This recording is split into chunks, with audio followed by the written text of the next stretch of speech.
अस्सलाम वालेकुम गाइस, कैसे हैं आप। वीडियो बनाऊंगा यूएसए वीज़ा के ऊपर। ये मेरे हाथ में इसमें यूएसए का वीज़ा है, पासपोर्ट है इसके अंदर। और अभी इसकी अनबॉक्सिंग करेंगे। अभी तक इसको ओपन नहीं किया, ये बिल्कुल बंद है अभी। और भाई का वीज़ा लगा था 2 दिन पहले, मैंने आपको बताया था कि 2 वीज़े यूएसए के लग के आए हैं, और एक इस बाइक है और एक और बाइक है, उसके साथ भी वीडियोस बनाएंगे और इसकी फोटो भी इंस्टाग्राम के ऊपर अपलोड करेंगे। जो बाइक में अगर एक चीज़ बताऊं, इस बाइक का जब वीज़ा अप्लाई किया था तो ऑलमोस्ट हमने अपॉइंटमेंट इनकी ली थी। जो सम टाइम क्या होता है, किसी बंदे की अपॉइंटमेंट 1 महीने के अंदर आ जाती है, और सम टाइम क्या होता है, किसी बंदे की अपॉइंटमेंट 1 महीने 10 दिन 15 दिन बाद आती है। जो बाइक की अपॉइंटमेंट आई है, तकरीबन कितने दिन लगे हैं टोटल प्रोसेस को?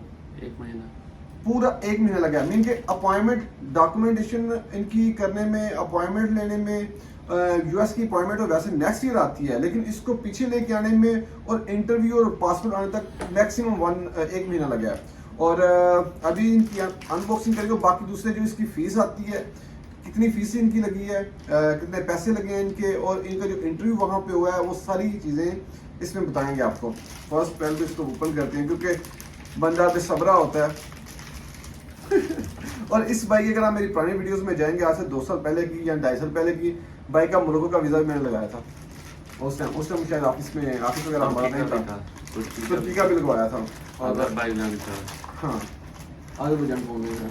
हाँ वो ऑनलाइन 2019 की बात है ये।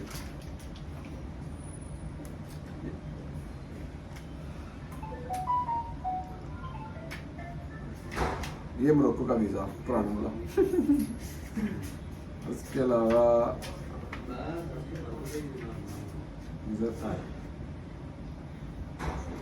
ये बाइक का वीज़ा है यूएसए का। और अगर मैं दिखाऊं तो ये आपको नजर आ रहा होगा, और इसकी फोटो मैं इंस्टाग्राम के ऊपर डालूंगा थोड़ी प्राइवेसी में हाइड करके।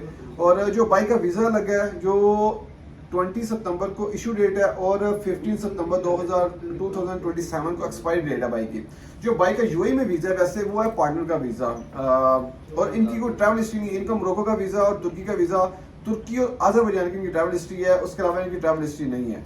जस्ट इनका मोरक्को का वीज़ा लगा था, लेकिन इन्होंने ट्रैवल नहीं किया। उसके बाद में फिर कोविड आ गया, फिर ये सारी सिचुएशन।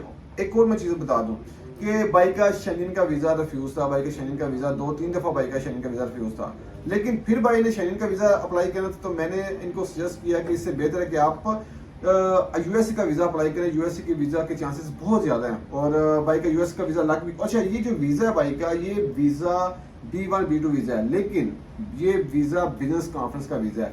भाई वहाँ पे बिजनेस पर्पज़ के लिए जा रहे हैं वहाँ पे, क्योंकि बाइक का यहाँ पे भी कंस्ट्रक्शन का काम है, और वहाँ पे भी बिजनेस पर्पज़ के लिए जा रहे हैं।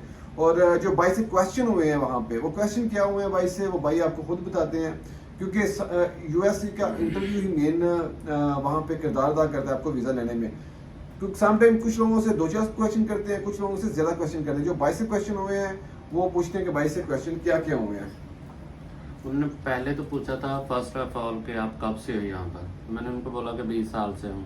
तो उन्होंने बोला जब आप आए तो आपकी सैलरी क्या थी। तो तब मेरी सैलरी तो ये वो तो 700 से 1000 थी। उसके बाद वो चले गए वापस उसके ऊपर कि आपने ये कंपनी कब ज्वाइन की। तो मैंने बोला मेमोरेंडम तो 2007 का है, लेकिन मैंने ज्वाइनिंग जो है वो 2009 है।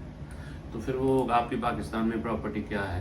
अच्छा, एक चीज़ ये, सम टाइम क्या होता है कि आप लोगों के माइंड में ये चीज़ होती है कि क्वेश्चंस जो हैं वो हमारे जो इनविटेशन है उसके बारे में पूछेंगे, या हमारी यहाँ की लाइफ के बारे में पूछेंगे कि आप यहाँ पे क्या करते हैं, आपकी सैलरी कितनी है। लेकिन क्या है कि इनसे जो क्वेश्चन हुए हैं, इनकी पर्सनल लाइफ के बारे में भी क्वेश्चन हो रहे हैं, और वो पाकिस्तान के बारे में क्वेश्चन पूछ रहे हैं कि वहाँ पे आपकी प्रॉपर्टी क्या है, बताएं जरा। हाँ, उन्होंने पूछा कि पाकिस्तान में आपकी प्रॉपर्टी कितनी है, और सिटी टाउन में जो प्रॉपर्टी है वो आपके नाम पे है। तो उन्होंने बोला हाँ इतनी है, 100। मतलब कि ये वहाँ पे एप्लीकेशन में नहीं ये चीजें मेंशन करेंगे कि वहाँ पे प्रॉपर्टी कितनी है, या वहाँ पे इतनी प्रॉपर्टी है, या कोई चीज़ मेंशन नहीं। लेकिन ऑलरेडी शायद उनको पता है कि वहाँ पे इनकी प्रॉपर्टी आपकी। उन्होंने पूछा इनसे कि आपकी कोई सिटी टाउन में कोई प्रॉपर्टी है, तो उन्होंने बोला जी हाँ मेरी प्रॉपर्टी है वहाँ पे। उसका शायद ये भी रीज़न हो सकता है, मुझे जो लगता है कि क्योंकि मेरा शेंजन वीज़ा नहीं है, यूके वीज़ा नहीं है, तो इस लोगों ने उन्होंने देखा होगा कि ये बंदा वाकई में बिजनेसमैन है, इसके पास पीछे कुछ है, यहाँ कितनी देर से है, तो इसके लिए शायद उन्होंने क्वेश्चन। दो एक और चीज़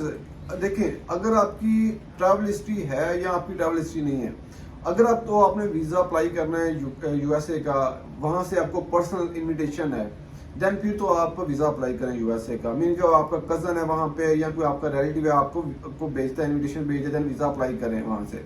देन क्या होगा कि आपके पास पर्पज जी मैं वहाँ इस पर्पज के लिए जा रहा हूँ, अपने दोस्त अहबाब या फ्रेंड या रिश्ता से मिलने के लिए जा रहा हूँ। लेकिन जब आप वैसे बोलते हैं जी मैं वहाँ पे जस्ट घूमने के लिए जा रहा हूँ, तो फिर यहाँ पे आता है कि जी आप एक इतनी लंबी फ्लाइट पकड़ के 18-20 घंटे की फ्लाइट पकड़ के आप वहाँ पे जा रहे हैं, घूमने के लिए जा रहे हैं। पहले आपने कभी तुर्की तक नहीं गई, शेंगेन उन कंट्रीज में नहीं गए जहाँ पे लोग जाते हैं और जाके वापस नहीं आते।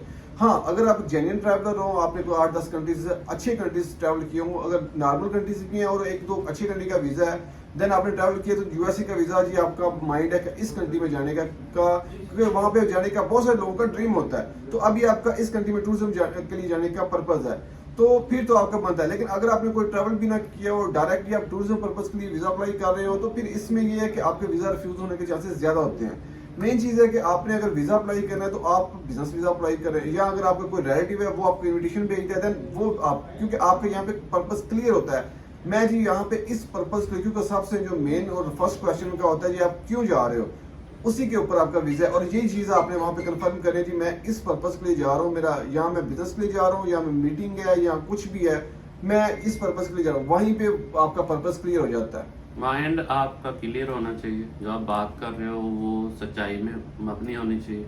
जो भी बात करो सीधी सच्ची बात करो, और सही में नर्वस नहीं हो जाओ, तो फिर वो लोग भी देखते हैं कि हाँ भाई ये बंदा जेन्युइनली बिजनेसमैन है और ट्रैवल करना चाहता है। बस वो मैटर करता है। ये चीज़ है। अगर क्योंकि ड्यूरिंग इंटरव्यू आपने अगर अपना कॉन्फिडेंस लूज नहीं किया तो आपका तकरीबन वीज़ा आपका 100% वीज़ा है। और आपने देखा है कि बहुत सारे वीज़े लगे हैं, बहुत सारे वीज़े लगे हैं यूएसए के, तकरीबन 90+ वीज़ा इशू रही है जितने भी लोगों के वीज़े अप्लाई करे हैं। ये नहीं कि हर बंदे के वीज़ा लगता है, लेकिन वीज़ा लगने के चांसेस ज़्यादा होते हैं। सारा डिपेंड करता है आपकी डॉक्यूमेंटेशन के ऊपर और आपके पर्पज़ के ऊपर कि आपका पर्पज़ क्लियर होना चाहिए। जिस तरह आप शेंगेन का वीज़ा अप्लाई करते हैं और शेंगेन का वीज़ा समटाइम आपका रिफ्यूज़ हो जाता है, तो वहाँ पे आता है जी आपका ट्रैवलिंग पर्पज़ आपका क्लियर नहीं है। तो ये चीज़ है कि आपका अगर पर्पज़ क्लियर है, जाने का मकसद है, आपका इंटरव्यू बेस्ड ये वीज़ा है, देन आपका वीज़ा भी 100% है।